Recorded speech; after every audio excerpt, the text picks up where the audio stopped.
Hi all, welcome to my channel. In this video I am going to discuss grade 6 chapter number 2 components of food, page number 13 and 14.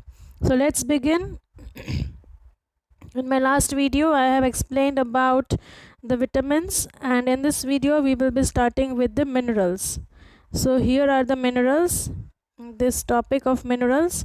Minerals are extremely essential for our normal growth and development, and these minerals are required in very less quantity, or you can also term as traces, means very less quantity is required. Some of the minerals listed here, four basic minerals which are required. The first one is iodine. Iodine is found in ginger, fish, salt, and sea. The organisms which are living in the sea, in that iodine is found.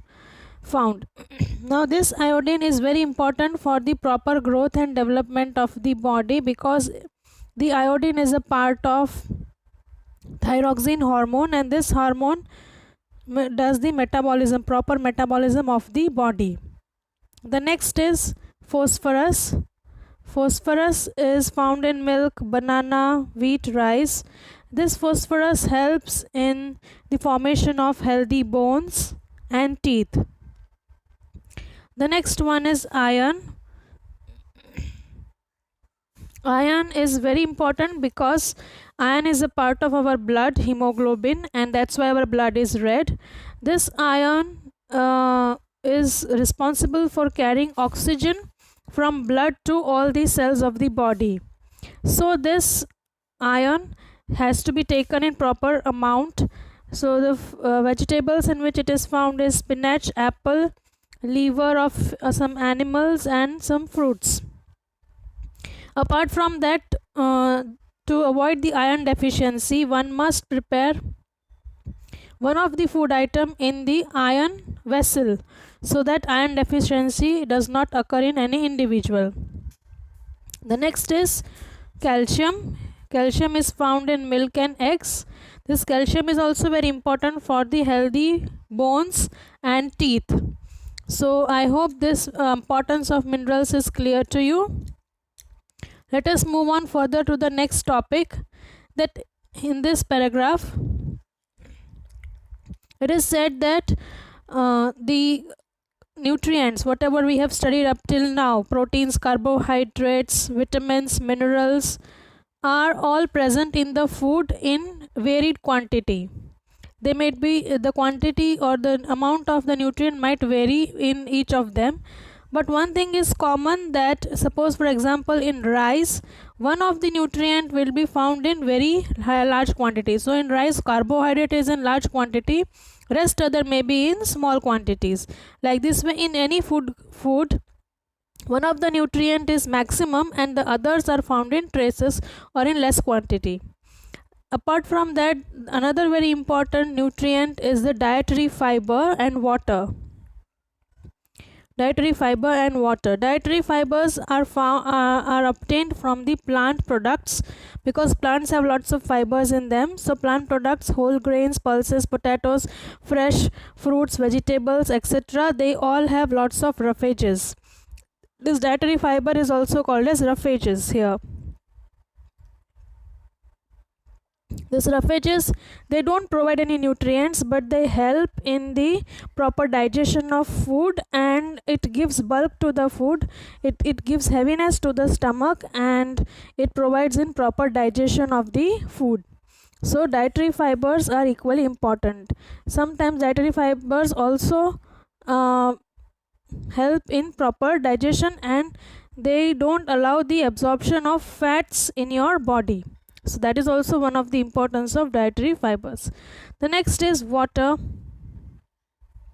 Water helps to absorb the nutrients, and our entire body is made up of most of the water, because our blood is flowing. For that, water is required for everything, every function in our body.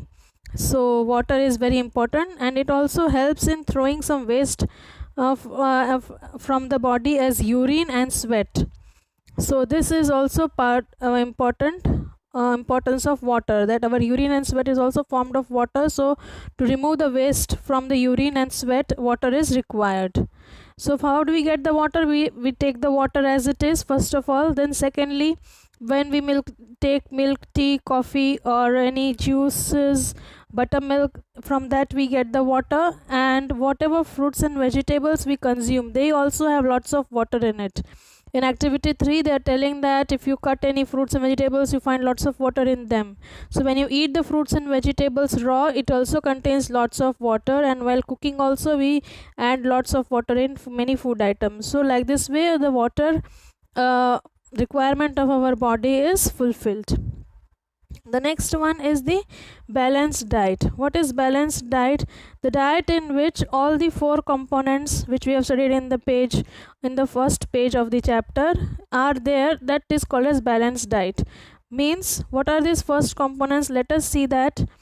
First page, the 4 components are 1 item of grain, 1 item of dal or meat, 1 item of vegetable, and other things, curd, ghee, buttermilk, etc. So when 4 of these items are there in your plate, that will form the balanced diet.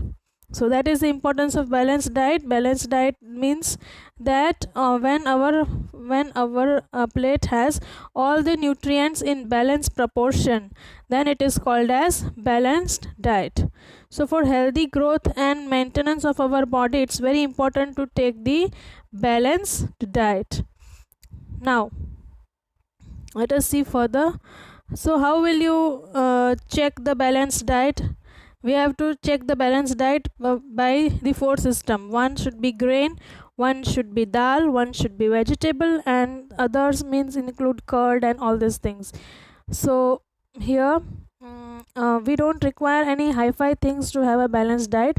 From a simple things we can create our balanced diet. So here are the examples of the things by which balanced diet can be taken. So pulses, groundnut, soybean, sprouted seeds, moong, fermented South Indian idlis, combination of flours, banana, spinach, jaggery, available vegetables, and such fruit provide nutrients. Therefore one can eat the balanced diet without expensive materials.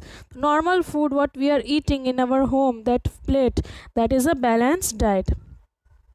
Now eating right is a right kind of food is important, and it is also important that the food is cooked in the right manner. Suppose if you are cooking it for too long, then all the nutrients will be burned away, lost. So that is also not good. Suppose if you cut the fruits and vegetables first and then wash them in the water, then also all the nutrients will go away. So that's also not proper. So along with the balanced diet, cooking process of the food is also very important, and it should be done in such a way that the vitamins, minerals, and all the other nutrients are not lost from that food material. So this is the explanation of the page number 13 and 14 about the requirement of minerals and water and dietary fibers in our food, and importance of taking the balanced diet. Suppose we don't take a balanced diet and we just take more of rice every day or more of only roti every day, then we are missing on the dal, pulses, we are missing on the vegetables which has lots of dietary fibers or roughages which will cause digestion problem. So it's very important to have all 4 components what we have studied in the first page to be present in your diet. So let's now, I have a chart for you to show about the balanced diet. So let me show you that chart here. So this is a chart of that balanced diet. So energy giving food should be taken in the highest quantity and it contains most of the fibers. Then protective food, vitamins and minerals, fruits should be taken less than the energy giving food. Bodybuilding food, fat, proteins should be taken much more less, and snacks, the junk food should be taken in very less quantity. Let us see another chart. See here, it is given in servings. grains, beans and starchy vegetables 6 or more servings you can take per day. Fruits you can take 2 to 4 servings. Vegetables you can take 3 to 5 servings in a day. Meat and other things, proteins you can take 2 to 3 servings. Milk you can take 2 to 3 servings in a day. And fat, sweets and alcohol, that should be minimum once in a month or twice in a month, like that way. So this is how the balanced diet should be taken per day to have a healthy body and proper functioning of all our organs. I hope this topic of balanced diet and importance of minerals and water and roughages in our diet is clear to you. Subscribe my channel for more such educational videos. Like and share it with your friends. And here I complete page number 13 and 14. Next video I will complete further pages. Thank you for watching.